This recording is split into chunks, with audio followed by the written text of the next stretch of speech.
Hey guys, we are going to pick up today with religion in ancient Egypt. Our last video we looked at geography and we talked about the Nile River and how incredibly important the Nile was, and still is, I guess, to Egypt, in ancient Egypt. Not just because of it provided food and water and things like that, but it was also became a big part of their culture. And we're going to explore that a little bit more here in religion. So the ancient Egyptians were polytheistic. And hopefully, by this point in the school year, you know what polytheistic means. We've gone over it a ton. Polytheistic means that they worshipped more than one god. And you probably know this. Egyptian mythology is not as popular as Greek and Roman, but it's still fairly popular. You've probably heard of like the goddess Isis or Anubis, Horus, Ra. They're all fairly popular gods and goddesses out of ancient Egypt. Not as popular, like I said, as the Greeks, but still that. So the gods were responsible of every aspect of their lives. Everything was controlled by the gods, from forces of nature, like the rain, the wind. For example, Sobek is the god of the Nile. He was responsible for the Nile. When the Nile flooded, it was because of Sobek. When there was a drought because of the Nile, all Sobek's doing. Or even their own happiness, like we've seen in Greek mythology and in Mesopotamia. There were gods and goddesses of love, which are tied to happiness. Gods and goddesses of like prosperity and money and things like that. So all those things were really important, and the gods varied greatly. Now, what's kind of interesting about the Egyptian gods and goddesses that I don't talk about here, but I'm going to talk about it right now, is that they changed quite a bit over the lifetime of ancient Egyptian culture. You have to kind of keep in mind that the ancient Egyptian culture spanned this huge time frame. We're eventually going to talk about how the time frame separates into three different kingdoms or three different times. But it spanned this long area, and as pharaohs came and went, gods and goddesses changed. So we see that change a lot in ancient Egypt. Some things that they all had in common, many of them had animal qualities or were half animal, half human. So like this picture here is a picture of Sobek, the god of the Nile. He was half crocodile, so he had a crocodile face and he had a human body.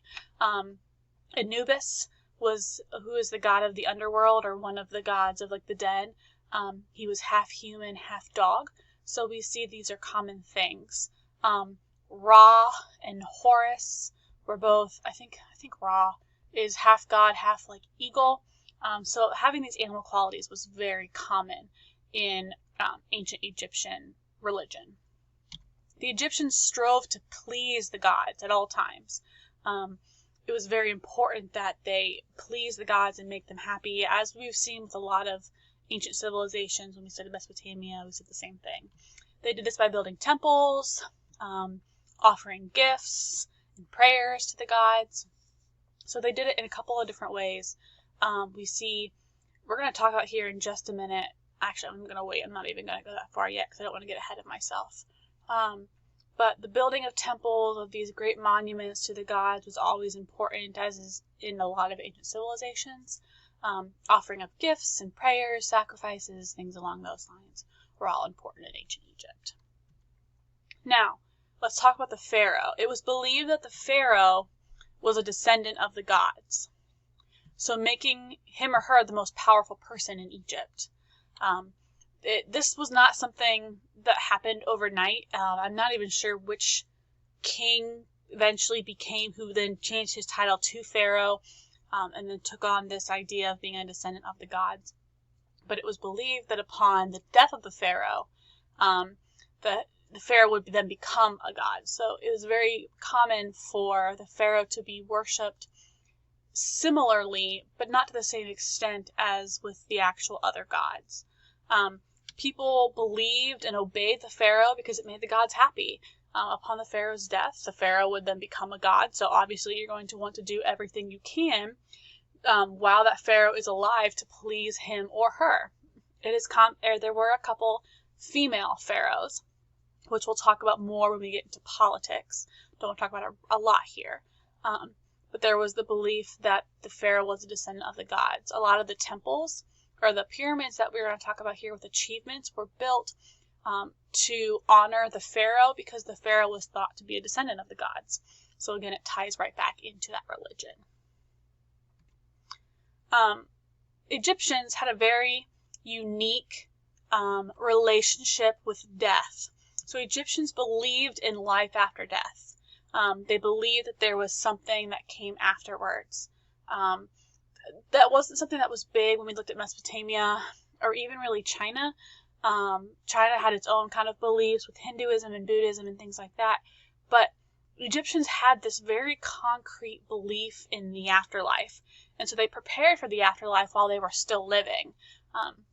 They would do whatever they could to live well, and in hopes that they would be able to then achieve this good afterlife.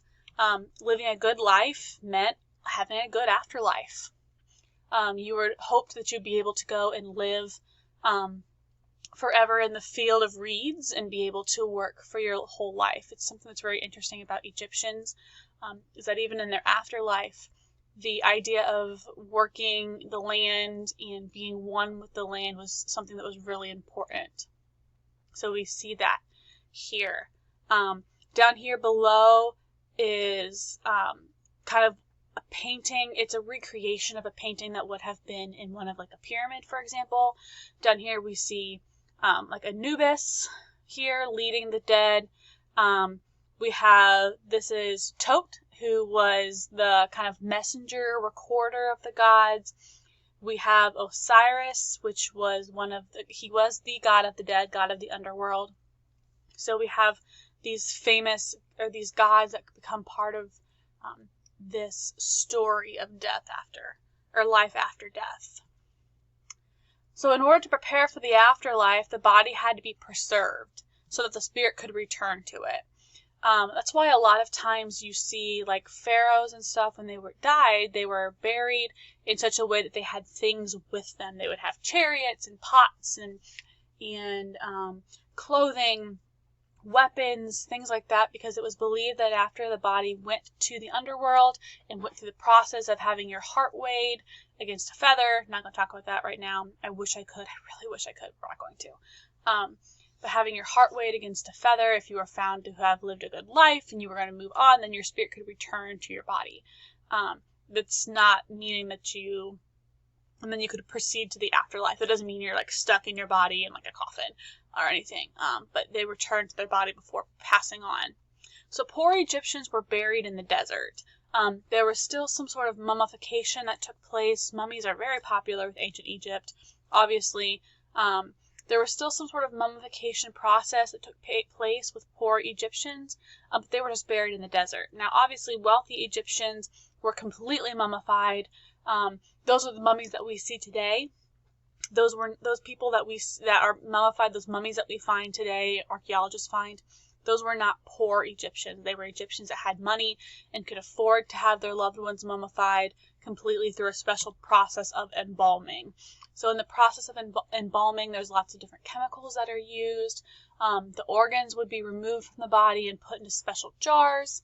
And then the body would be preserved using salts and different chemicals and things like that. It would be wrapped in linen, which is why we are still able to see mummies today, because that process, and it was then sealed in like those airtight containers. There's airtight coffins, which kept out the air that would cause the decay.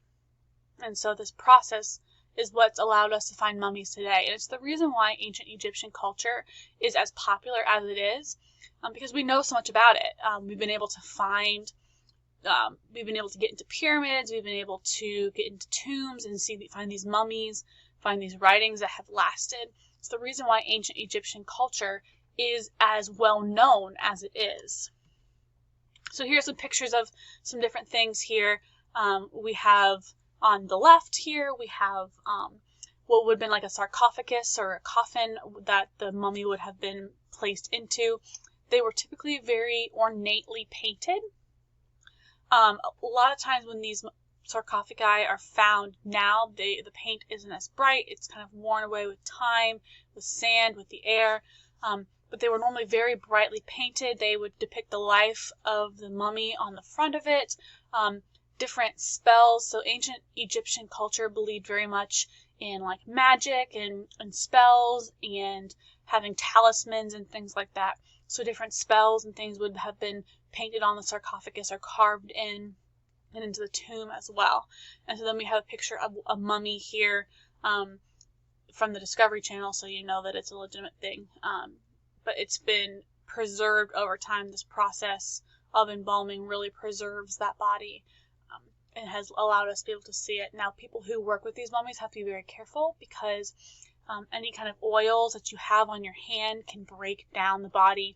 And so special gloves and equipment have to be used. They have to be worked with in airtight chambers to keep anything from decaying because it's very easy for the body to break down when it's exposed to open air.